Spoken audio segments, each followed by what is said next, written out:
Bonjour à tous, bienvenue sur After Fight. On se retrouve pour une nouvelle vidéo. Aujourd'hui, on va faire un petit récap du PFL qui a eu lieu à Bruxelles pour parler de cette organisation et de tous ces combats. J'ai mon binôme Shadow Ludo. Ludo, comment tu vas?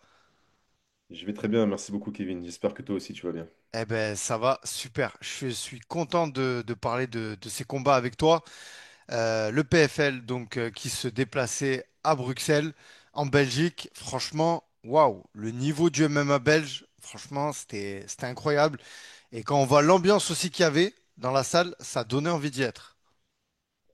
Ah, franchement, je te cache pas que j'aurais bien voulu vivre ça à Paris le 25 mai comme c'était prévu, hein, parce que c'était moi qui étais DO, j'aurais vu des combats de qualité puisque la plupart des combattants qui devaient combattre sur cette carte parisienne, bah, finalement, ont été délocalisés à Bruxelles.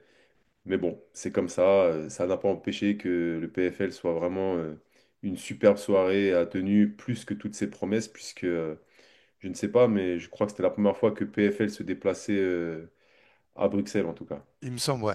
Eh ben, en tout cas, il me semble que c'était sold out. Donc, ils ont bien réussi leur coup. Au niveau aussi des pay-per-view, il me semble qu'ils ont vendu énormément. Patrick Abirora, aujourd'hui, on peut le dire, hein, franchement, c'est un grand nom du MMA belge. Et même, j'ai envie d'aller plus loin là, parce que avec le chaos qu'il a mis hier, franchement, il cimente encore ben, son palmarès et son fait qu'il va aller très très loin. Franchement, il est déjà en train de faire quelque chose de grand pour le MMA belge, mais je pense qu'on est... Ouais, il va aller trop loin. Je sais pas, qu'est-ce que t'en penses, toi, mais... Patrick Abirora, il est terrifiant. Il est terrifiant. Je suis vraiment subjugué, totalement conquis. Euh, il a créé son personnage, mais en même temps, il est capable d'être lucide. Tu vois, il a fait plusieurs interviews dans lesquelles il disait qu'il était en construction, que pour l'instant, il ne se voyait pas pénétrer le roadster de l'UFC. Et pourtant, il est tellement fort, tellement 24 ans, fort. Ludo, 24 ans. Non, mais c'est incroyable d'être aussi, aussi terrifiant à son âge. Ça veut dire qu'il a tout, tu vois. Il a le punch, mais en même temps, il a le IQ. En même temps, il est complet. En même temps, il est brave et courageux. C'est quelqu'un qui non seulement fait fonctionner son cerveau, fait fonctionner et parler sa mais aussi son courage, parce que il fait des choix courageux. Dans la cage, il est extrêmement courageux, et franchement, je trouve que c'est un super ambassadeur du savoir-faire de Tarek, tu vois, celui qu'on appelle Tarek Sendo, Ouais, je voulais en qui parler, est ouais. leur coach à cette team-là, qui est d'un talent, et de toute façon, faut pas se mentir, hein, quand tu vois les athlètes qu'il a et les résultats qu'il a, s'il a ces résultats-là, c'est parce qu'en fait, c'est un super coach qui d'ailleurs n'est pas à ses premiers faits d'armes. Il a pas, il a été quand même coach de l'équipe de Belgique. Moi, j'ai été coach de l'équipe de France à l'IMAF. Lui, il a été coach de l'équipe de Belgique. Il avait ses athlètes. Il a suivi Patrick Abirora dans son parcours amateur. Il l'a construit. Et regarde ce qu'il en fait. Patrick a une confiance absolue et il a su, comment dire, construire avec Patrick tous les deux déjà une carrière amateur tellement brillante. Et là, ça prend aussi la mesure sur son parcours professionnel. Mais c'est incroyable, quoi. 5 combats. Donc moi, j'ai eu la chance d'être tout le temps sur son parcours professionnel présent, que ce soit sur Ares ou sur comment dire, PFL. Bon, là, comment dire, c'est son premier combat là, amateur, professionnel, j'étais pas là, mais le reste, j'étais là. Et franchement, c'est super impressionnant. Par contre, puisqu'on parle de Patrick, je voudrais juste, parce que souvent j'écoute, parce que j'ai vraiment beaucoup d'admiration pour Patrick, et donc j'écoute toutes ces interviews, tu vois. Et il a toujours ce mot pour dire, je suis le seul francophone à avoir été champion du monde. Eh ben non, Patrick, tu n'as pas été le premier francophone. Le premier francophone qui a été champion du monde, c'est Yuri Begenari. C'était avec moi à Las Vegas en 2015. Donc, tu as été champion, comment dire, masculin du monde amateur, mais Yuri Begenari l'a été avant toi en 2015. Et d'ailleurs, je me rappelle qu'en 2014, Yuri avait fait aussi en même temps que Salvatore Liga, qui est aussi un athlète de Tarek, qui a aussi combattu contre Gaetano Pirello. Bon, hélas, il a perdu par soumission. Moi, je connais Gaetano aussi, je connais aussi Salvatore. Donc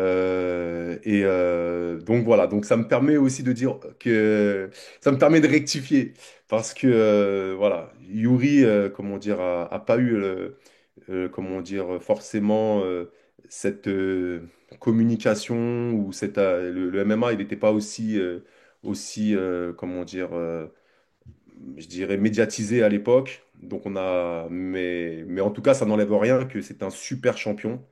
Par contre, je pense qu'il a été effectivement le premier champion belge amateur, champion du monde, j'entends, puisque Salvatore avait fait troisième, lui, de mémoire. Mm. Et donc là, il est invaincu, hein, 7-0. 7-0, Ouais, 24 ans. Déjà aussi main event chez lui à domicile. Ciao Euh, Fenech. ouais, ouais, viens, on parle du chaos, hein, parce que franchement, il est d'une telle violence et surtout, bon, bah, c'est un chaos, hein, il n'y a pas de débat, mais c'est net, quoi.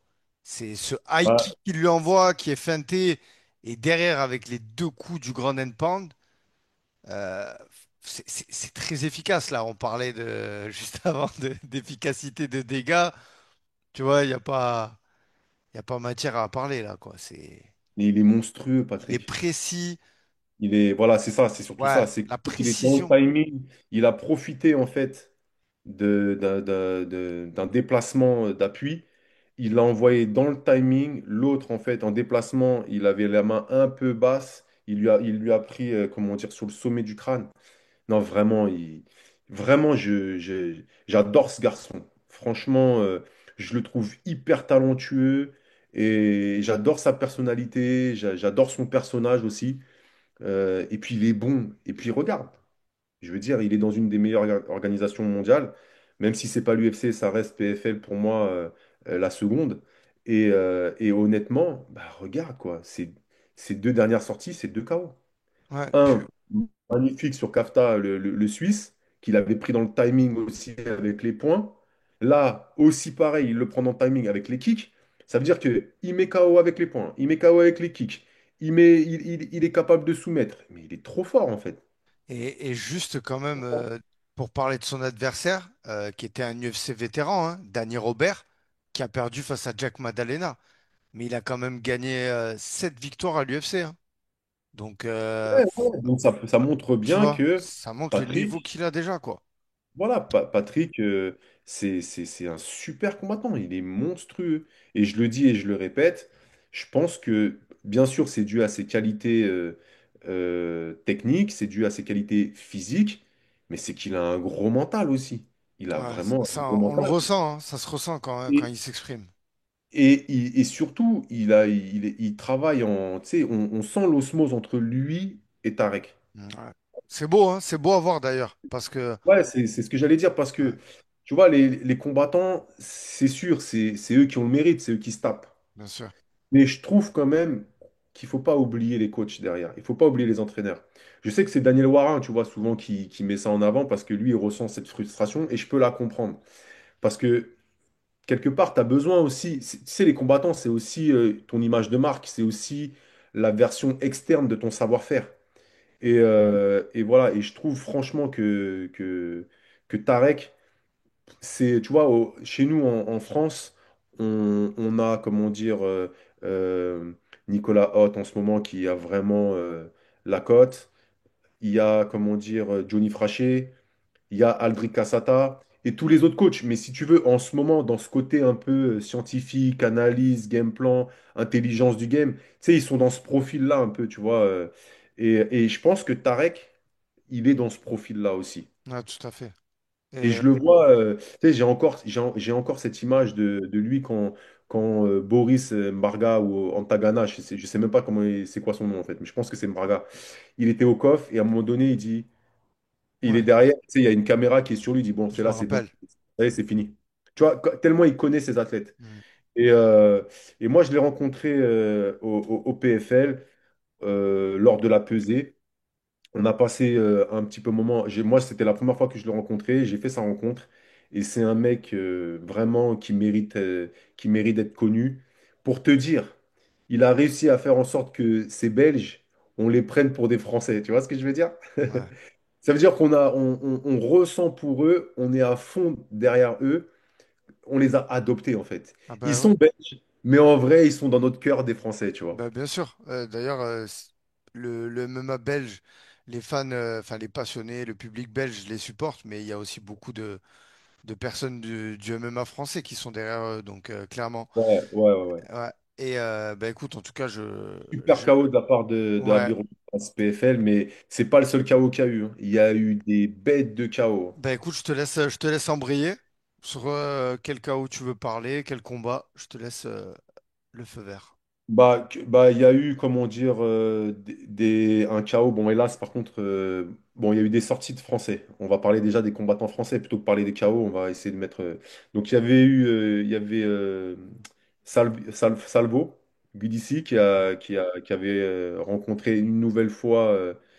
Comment dire, l'adversaire qu'il avait pris à Lyon et qui a terminé par un étranglement arrière. Magnifique. Il y a eu, comment dire, Juste Salvo, Marseille Fight Club, team de Jean-Michel Foissard et grosse force à lui et exclusivité, je le reçois très prochainement en interview. On va faire une vidéo ensemble. Voilà, c'est un combattant. Il n'a pas dis-toi fini de faire parler.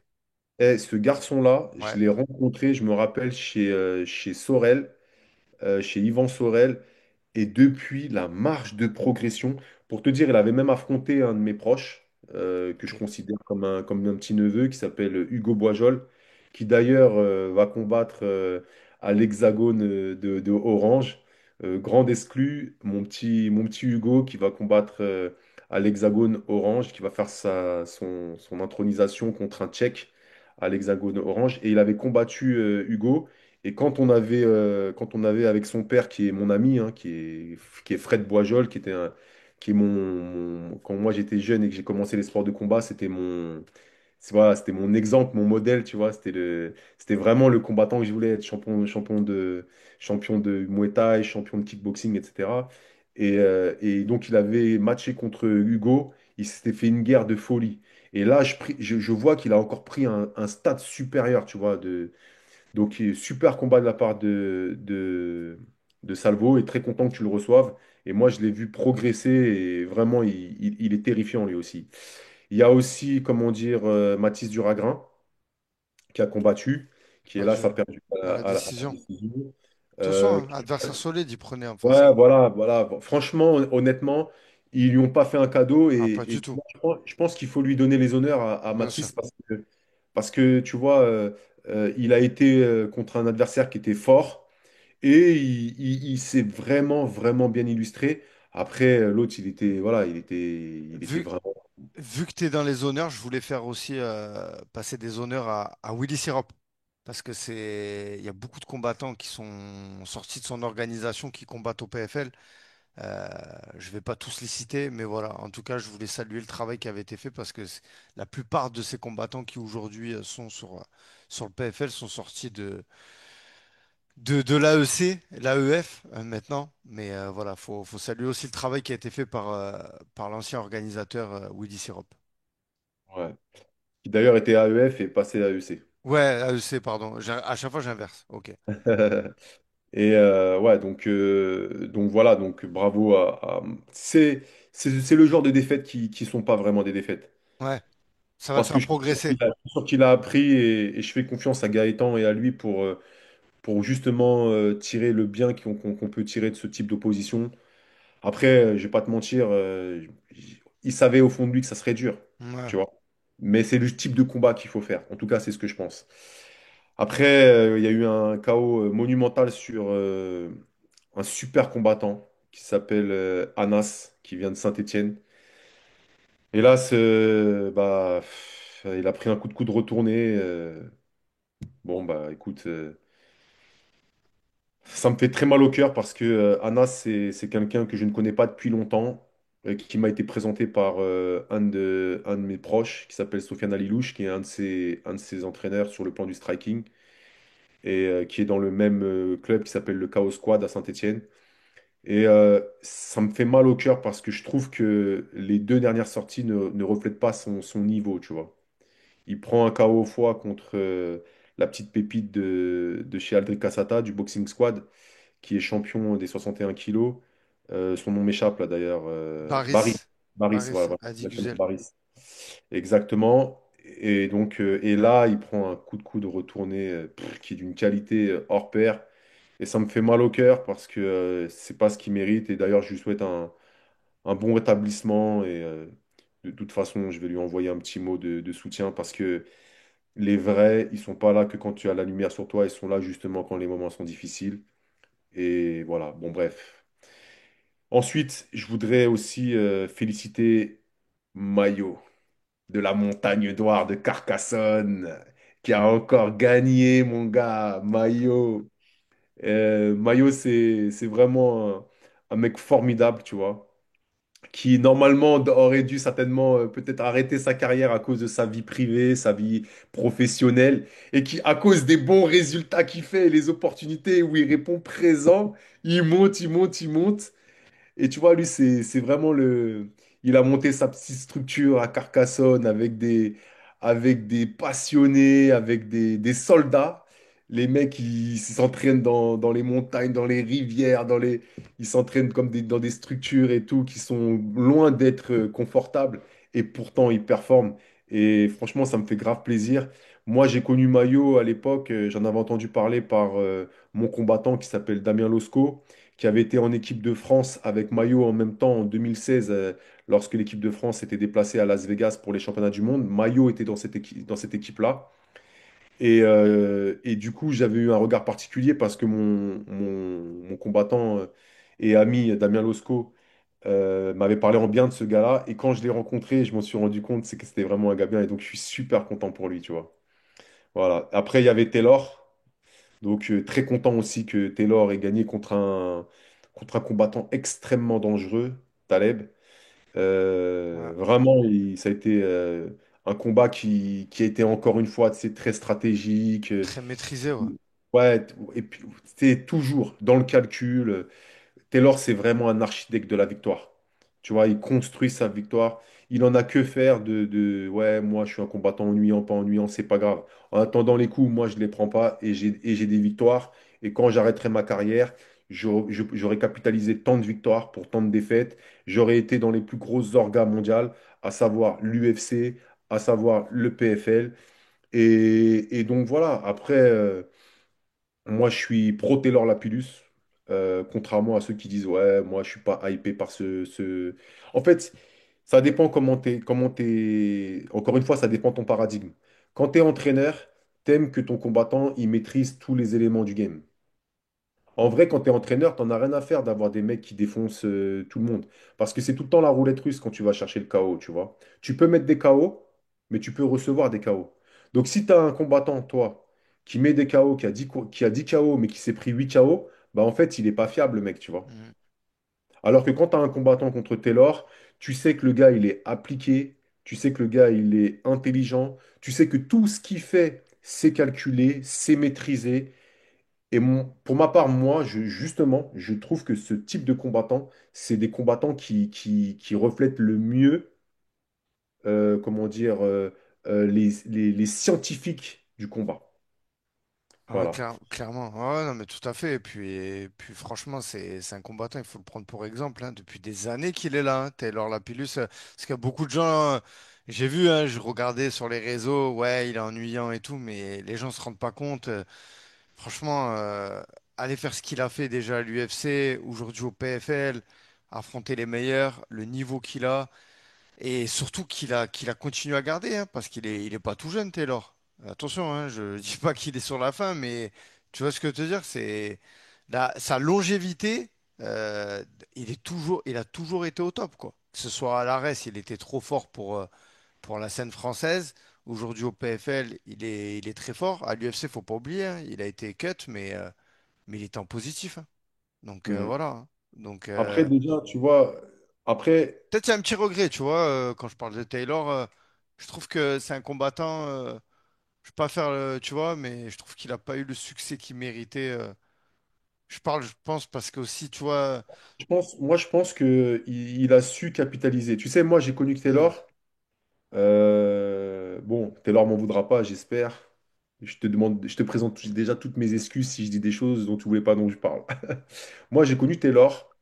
Il devait avoir 18 ans à l'époque. Et je l'ai connu à Savigny Temple. Il s'entraînait en jiu-jitsu et en grappling chez mes potes de Imana, JJB, à qui je passe d'ailleurs le bonjour, Kofi et Ishak. Comment dire, ils s'entraînaient là-bas en jiu-jitsu. Et déjà, je me rappelle, ils avaient organisé une compétition de sol. Et moi, ils m'avaient demandé d'arbitrer.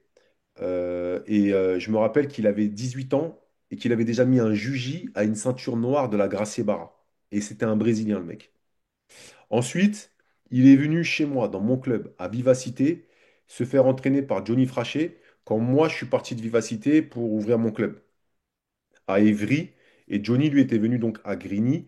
Et il était parti, comment dire, s'entraîner avec Johnny là-bas.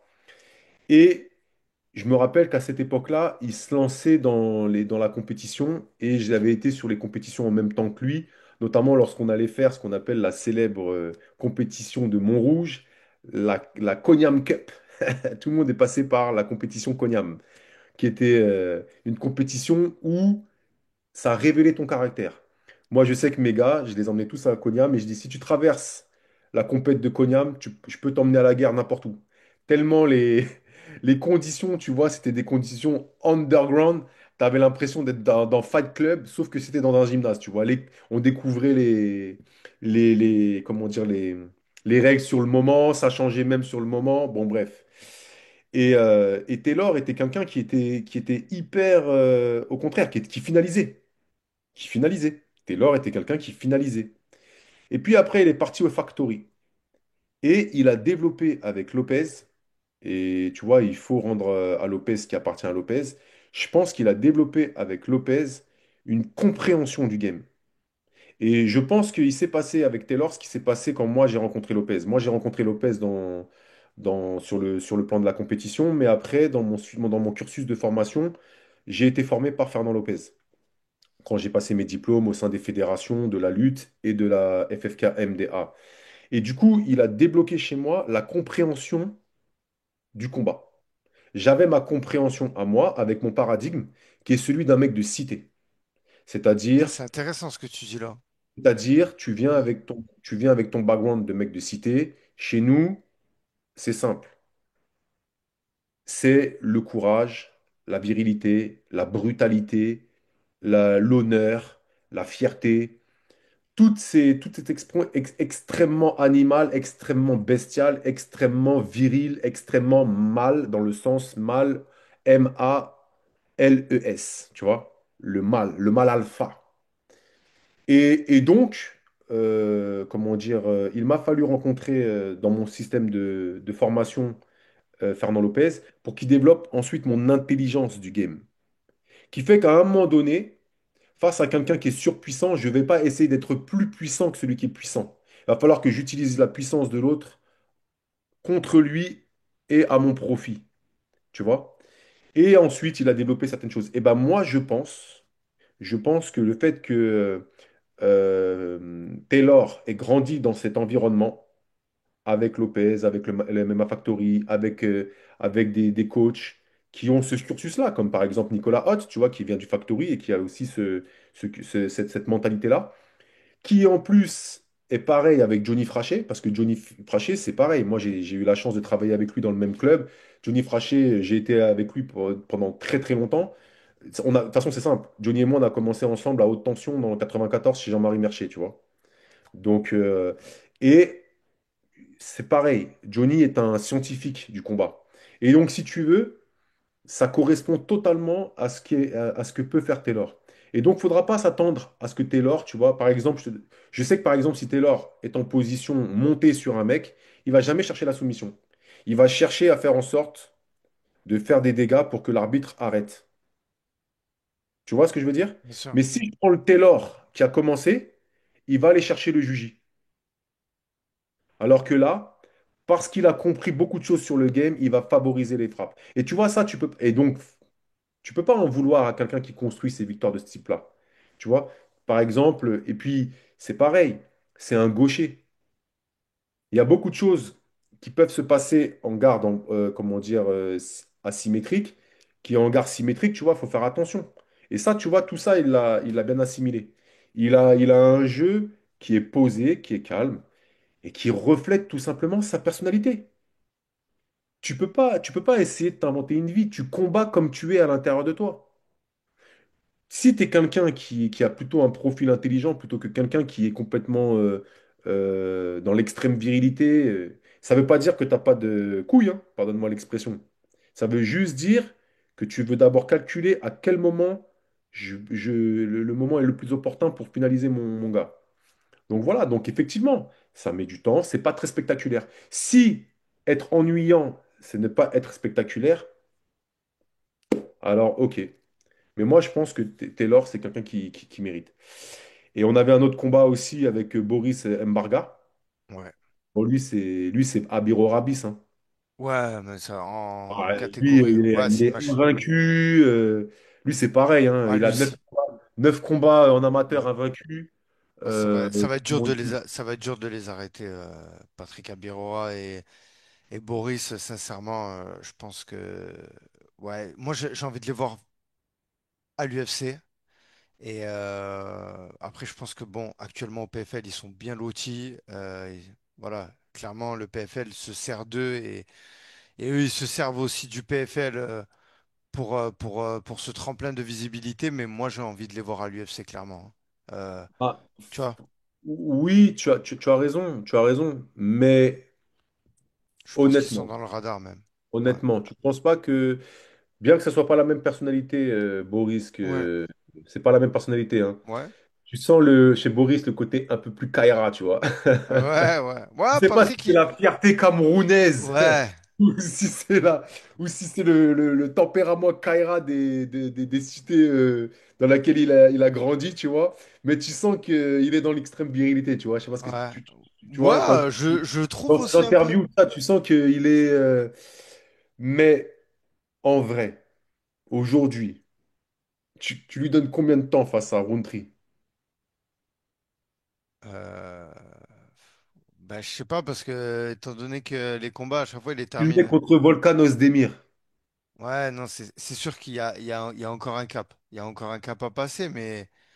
Laisse-le se construire. Ouais. Oui, mais bon, s'il intègre l'UFC, il va pas direct être face à Rountree ou Ozdemir, tu vois. Donc, c'est dans la Ah, phase. regarde, regarde, je te donne un Mais ça exemple. va vite dans ce KT. Ou Allez, Marcy. allez, soyons Ouais, tu vas fous me parler et sans vouloir lancer des polémiques. tu vas me parler d'Oumarcy. Mais contre Omar Sy.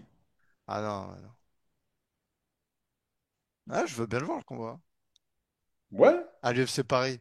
Let's go. regarde Ah, je Omar Sy. rigole. Regarde Ouais, Omar Sy. T'as vu sa dernière ouais, sortie? bien sûr. Moi, je te dis franchement, hein, jamais j'aurais misé sur sa défaite. Ah, moi, pareil. Ah, clairement. Clairement. Jamais. Jamais, jamais, jamais. Ah, mais le niveau du Pourtant, tu PFL, vois, c'est pas le niveau de l'UFC, clairement. Ouais, non, mais je suis d'accord. donc, Mm. disons-nous les choses. Le mec qu'il a affronté là, Oui, non, c'était c'est bien, pas. tu vois, Costa, je dis pas, mais poto. Mm. Calmons-nous avec l'UFC. Tu vois, c'est ce que je te disais la dernière fois. On aime monter les gens. En France, on aime monter les gens en idole. Prenons le temps. Bien sûr. J'ai écouté encore récemment une interview de Nassour. Et on lui disait, ouais, maintenant, Nassour, on sent que tu as de l'assurance, on sent que maintenant, tu, Ah, tu dis les je choses. l'ai entendu, ouais. Tu as vu cette... Ce qu'il a dit, il a dit maintenant, je peux le dire maintenant. Il a dit, ce sera pas pris avec de l'arrogance parce que je suis monté, j'ai monté les escaliers. Et en gros, aujourd'hui, je peux dire ces choses-là parce que je suis légitime. Et ouais, c'est vrai il a il a eu dit, raison. Et tu le sens que quand il l'a dit, peut-être il y avait pensé à le dire bien avant, mais il disait, en France, on l'aurait pris pour de l'arrogance, quoi, de le dire trop vite. Non, c'est même pas en France. C'est un Daguestanais. Il Ouais, a c'est la la mentale, mentalité ouais. des Daguestanais. Ça veut dire, au fond de lui, il sait qu'il peut te péter. Mais il faut d'abord faire ses preuves. Ouais. Ça, c'est important, ouais. C'est important. Il faut d'abord faire ses preuves. D'abord, prouve. Et une fois que tu as fait tes preuves, parle. Et encore, Mm. parle. Comme je te l'ai dit souvent à mes gars, moi, soyons humbles dans la victoire et dignes dans la défaite. Prenons les choses avec humilité. Moi, avant, tu sais, de là où je viens de banlieue parisienne, comme tu sais, j'ai toujours dit, hé, les gars, arrêtez de faire les fous. Parce que tous les fous, ils trouvent leur docteur. Un jour ou l'autre, tu vas rentrer dans ta salle d'entraînement, tu sais pas sur qui tu vas tomber, il va te mettre minable, il va te calmer. C'est arrivé à Conor McGregor quand Azael l'a mis KO. C'est arrivé à, comment dire, à John Jones quand le Dagestanais Ouais. l'a mis malade. Tout fou trouve son Le docteur. Tchétchène, le Tchétchène. Ouais, c'était un Tchétchène, pardon. Ouais. Tout fou trouve son docteur. Donc, tranquille, on n'est pas obligé de parler. On n'est pas obligé de parler. Je sais que le jeu du réseau et le jeu du game en ce Bien moment, sûr, c'est ce on est qui obligé marche. d'un petit peu d'alimenter, etc. Mais c'est pas parce que ça marche jusqu'au bout. Mm. Ce qui compte, c'est pas que ça marche. Ce qui compte, c'est répondre à l'opportunité. Par exemple, là, moi, je trouve que Nassour, ce qu'il a fait, c'est bien. Ouais. C'est-à-dire, l'autre, il me chauffe, tu me chauffes, moi, je vais te montrer que moi, je suis pas, j'allais dire un gros mot, je suis pas ton marchepied. Mm. Donc, je vais te répondre. En plus, son management a répondu et a fait une vidéo, elle est mortelle. Ouais, on en a parlé, ouais. Et donc, je pense que Mbarga, tu vois, franchement, Ouais. sincèrement, aujourd'hui, moi, je vois pas encore Mbarga suffisamment. Il n'a pas encore prouvé. Mettez-le moi contre un mec fort, fort, fort. Ouais, bah après, ça Moi, va arriver.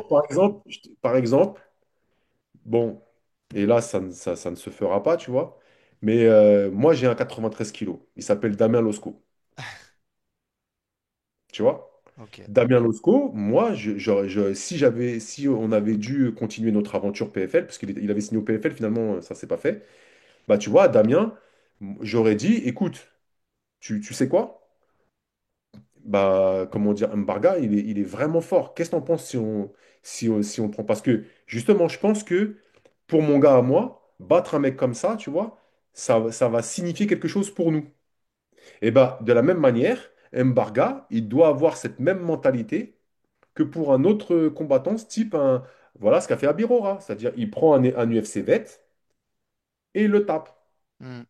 Ouais. Parce que tant que tu lui mettras des mecs forts, hein, je dis pas, ils sont pas, les mecs, s'ils sont là, c'est qu'ils sont forts. Mais vas-y, mets-lui un Jacob Nedo comment dire, comment il s'appelle, à un Boris. Parce que c'est maintenant, c'est ces mecs-là qu'il faut qu'il tape. Mm. Tu vois, l'ancien, celui qui avait battu Anthony Salomon, qui avait gagné le tournoi Ouais, PFL. ouais, ouais. Ouais, je me rappelle. Ouais, ouais, Mets-lui un Jacob Nedo. Ah ouais, non, mais... Va lui mettre un, comment dire, un mec du PFL Monde qui a fait Mm. le tournoi. Et là, on pourra voir. Parce il est tellement fort qu'aujourd'hui, il va tous les bouffer, en fait. Si tu lui mets des mecs forts, ça suffira pas. Il faut maintenant des mecs très forts. Parce qu'il est trop fort. Il est monstrueux, Boris. Et puis il a tout pour lui, tu vois. Il est jeune, il est athlétique, il est technique, il est physique, il est complet. Que ce soit en boxe ou que ce soit en lutte ou au sol, il est chaud de fou. Tu vois ce que je veux dire? Ouais, bien sûr, bien sûr. Donc, franchement, j'aimerais pas être celui qui se met en face de Boris, hein. Ouais. Non, Moi, non, je dis, monsieur, bien monsieur. Moi, je me rappelle quand je lui ai serré la main au PFL de Lyon, j'ai serré sa main, j'ai senti sa force. Ouais. Alors qu'il m'a juste tendu la main pour me dire bonjour, mais quand j'ai serré sa main, j'ai senti la puissance du grip du Camerounais, du vrai, quoi. Et je voulais, il y avait la victoire aussi de Mosvar Ibragimov, qui d'ailleurs a eu un combat difficile. Ouais, j'ai bien aimé son combat. Il prenait un adversaire solide, hein, le néerlandais là. Et aussi, pardon? Nosso Pedro. Ouais, ouais, ouais, qui l'a connecté hein, dans le premier round. Et je voulais parler aussi victoire de Gaetano Pirello. Et la déception, moi, pour moi, de la soirée, c'est Khamzat. C'est Khamzat Abaev. Voilà, d'ailleurs, je sais pas s'il passera sur la vidéo, mais en tout cas, voilà, tout mon soutien à lui pour la défaite, même si quand je l'avais interviewé, il m'avait dit la défaite ne lui faisait pas peur, mais bon, c'est sa première défaite dans sa carrière. C'était un combat important pour lui parce qu'il était au PFL, il était chez lui à domicile et je pense que bon, voilà, en tant que combattant, prendre une défaite, ça, c'est toujours embêtant, mais quand c'est chez soi, dans une grande organisation, ça doit être encore plus dur. Donc voilà, après, c'est une défaite à la décision, mais voilà. En tout cas, on a hâte qu'ils viennent chez nous, PFL, là. Donc normalement, ça a été officialisé, là. Il m'avait appelé pour me prévenir. Ça sera, comment dire, le 26 septembre à Ok. Nantes. Ok, ouais, avec Abdul. Il y a Abdul, j'ai pu voir Abdul en main event. Bon, bah, de toute façon, on aura l'occasion d'en parler. Exactement. Ok. Bon, ben Ludo, merci à toi. Merci à Euh, toi. voilà, n'hésitez pas à liker la vidéo, à vous abonner à la chaîne. Il y a d'autres vidéos qui arrivent, notamment celles avec les critères de notation qui ont été mises à jour. Pas encore, mais presque. Ludo vous explique tout. Et puis, on vous dit à très très bientôt.